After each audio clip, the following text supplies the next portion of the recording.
Hello friends, welcome back to my channel. ഇന്ന് ഞാൻ വന്നിട്ടുള്ളത് നറുനീണ്ടി സിറപ്പിന്റെയും സർബത്തിന്റെ റെസിപ്പി ആയിട്ടാണ്. കൂടുതൽ ആൾക്കാർ ഇതിനെ പറയാറുള്ളത് നന്നാരി സിറപ്പ്, നന്നാരി സർബത്ത് എന്നൊക്കെയാണ്. നല്ല ടേസ്റ്റി ആയിട്ടുള്ള റിഫ്രഷിംഗ് ആയിട്ടുള്ള ഒരു ഡ്രിങ്ക് ആണിത്. വീഡിയോയിലേക്ക് പോകുന്നതിന് മുന്നേ നിങ്ങൾ ഈ ചാനൽ ആദ്യമായിട്ടാണ് കാണുന്നതെങ്കിൽ സബ്സ്ക്രൈബ് ചെയ്യാൻ മറക്കരുത്. അപ്പോൾ നമുക്കിത് എങ്ങനെ ഉണ്ടാക്കുന്നതെന്ന് നോക്കാം. അപ്പോൾ ഈ സിറപ്പ് ഉണ്ടാക്കിയെടുക്കാൻ വേണ്ടിയിട്ട് ഞാനിവിടെ 50 ഗ്രാം നറുനീണ്ടിയുടെ വേരുകൾ എടുത്തിട്ടുണ്ട്. അതെല്ലാം പച്ചമരുന്ന് കടകളിലും വാങ്ങിക്കാനായിട്ട് കിട്ടും. നല്ലതുപോലെ കഴുകി വൃത്തിയാക്കി എടുത്തതിന് ശേഷം നമുക്കിതിന് കുറച്ച് സമയം ഒന്ന് സോക്ക് ചെയ്ത് മാറ്റി വയ്ക്കണം. അതിന് വേണ്ടിയിട്ട് 2 കപ്പ് വെള്ളം ഒഴിച്ചു കൊടുക്കാം. എന്നിട്ട് ഇതൊരു 6 മുതൽ 10 മണിക്കൂർ വരെ ഒന്ന് കുതിരാനായിട്ട് മാറ്റി വയ്ക്കണം. ഒരു ദിവസം വെച്ചാലും കുഴപ്പമൊന്നുമില്ല. ഞാനിപ്പോൾ ഇത് 10-12 മണിക്കൂറോളം ഒന്ന് സോക്ക് ചെയ്യാനായിട്ട് വെച്ചിട്ടുണ്ടായിരുന്നു. ഇനി നമുക്കിതൊന്ന് തിളപ്പിച്ചെടുക്കണം. അതിന് വേണ്ടിയിട്ടൊരു സോസ് പാനിലേക്ക് ഒഴിച്ചു കൊടുക്കാം. ഇനി ഇതിൻ്റെ ഫ്ലേവറും ആ ഒരു കളറും ഒക്കെ നന്നായിട്ട് ഇറങ്ങി വരാൻ വേണ്ടിയിട്ട് നമുക്കിതിനൊന്ന് തിളപ്പിച്ചെടുക്കാം. ഒരു 15 മിനിറ്റോളം ഇതിന് ഞാൻ തിളപ്പിച്ചെടുത്തിട്ടുണ്ട്. പ്രത്യേകം ശ്രദ്ധിക്കേണ്ട ഒരു കാര്യം എന്ന് വെച്ചാൽ നന്നായിട്ട് കഴുകി വൃത്തിയാക്കിയെടുത്തതിന് ശേഷം മാത്രമേ ഇത് തിളപ്പിക്കാവുള്ളൂ. വേരായതുകൊണ്ട് തന്നെ ഒരുപാട് അഴുക്കും ചെളിയൊക്കെ ഉണ്ടാവും. നല്ലതുപോലെ കഴുകിയെടുക്കണം. ഇപ്പോൾ ഇത് നന്നായിട്ട് തിളച്ച് വന്നിട്ടുണ്ട്. നമുക്കിതിനൊന്ന് അരിച്ച് മാറ്റി വയ്ക്കാം.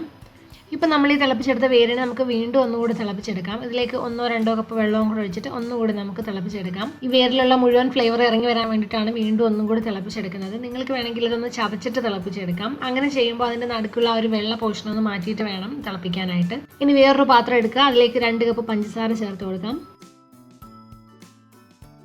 ഇനി ഇതിലേക്ക് നറുനീണ്ടി തിളപ്പിച്ചെടുത്ത് ആ വെള്ളം ചേർത്ത് കൊടുക്കാം. ചേർത്ത് കൊടുക്കുമ്പോൾ നന്നായിട്ട് അരിച്ചിട്ട് വേണം ചേർത്ത് കൊടുക്കാൻ. നമ്മൾ എത്ര അരിച്ചാലും അതിൽ വീണ്ടും അഴുക്കുണ്ടാവും.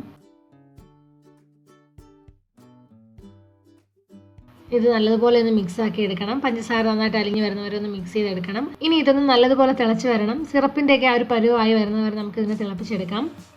നിങ്ങൾക്ക് വേണമെങ്കിൽ ഈ ഒരു സമയത്ത് ഇതിലേക്ക് നാരങ്ങാനീര് ചേർക്കാവുന്നതാണ്. പഞ്ചസാര കട്ട പിടിക്കാതിരിക്കാൻ വേണ്ടിയിട്ടാണ് നാരങ്ങാനീര് ചേർത്ത് കൊടുക്കുന്നത്. ഞാനിപ്പോൾ ചേർത്ത് കൊടുത്തിട്ടില്ല.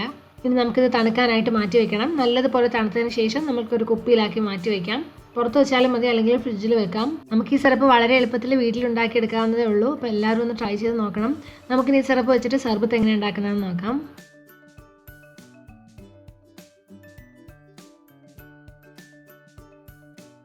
സർബത്ത് ഉണ്ടാക്കിയെടുക്കാൻ വേണ്ടിയിട്ട് ഞാനിവിടെ 2 ടീസ്പൂൺ കറുത്ത കസകസ് എടുത്തിട്ടുണ്ട്. അതൊരു ബൗളിലേക്ക് ഇട്ട് കൊടുക്കാം. ഇനി ഇതിലേക്ക് 1/2 കപ്പ് വെള്ളം ഒഴിച്ചിട്ട് കുറച്ച് സമയം ഇതിനൊന്ന് സോക്ക് ചെയ്ത് മാറ്റി വയ്ക്കണം. ഒരു 15-30 മിനിറ്റ് മതിയാകും.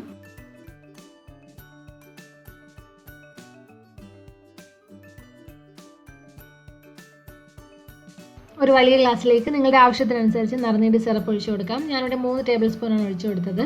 ഇനി ഇതിലേക്ക് പകുതി നാരങ്ങയുടെ നീര് ചേർത്ത് കൊടുക്കണം. 3-4 ഐസ് ക്യൂബ്സ് ചേർത്ത് കൊടുക്കാം. ഇനി ഇതിലേക്ക് നമുക്ക് കുറച്ച് കസകസും കൂടി ചേർത്ത് കൊടുക്കണം. എന്നിട്ടൊന്ന് ചെറുതായിട്ടൊന്ന് മിക്സ് ആക്കി എടുക്കാം.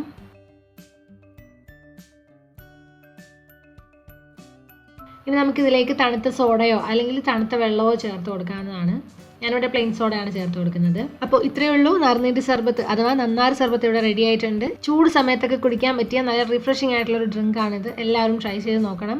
നിങ്ങൾക്ക് എല്ലാവർക്കും ഇന്നത്തെ ഈ റെസിപ്പി ഇഷ്ടമായെന്ന് വിചാരിക്കുന്നു. വീഡിയോ ഇഷ്ടമായാൽ ലൈക്ക് ചെയ്യാനും കമൻറ്റ് ചെയ്യാനും ഷെയർ ചെയ്യാനും മറക്കരുത്. ചാനൽ ആദ്യമായിട്ടാണ് കാണുന്നതെങ്കിൽ സബ്സ്ക്രൈബ് ചെയ്യാനും മറക്കരുത്. പുതിയ റെസിപ്പിയുമായിട്ട് വീണ്ടും കാണാം. Thank you for watching. By.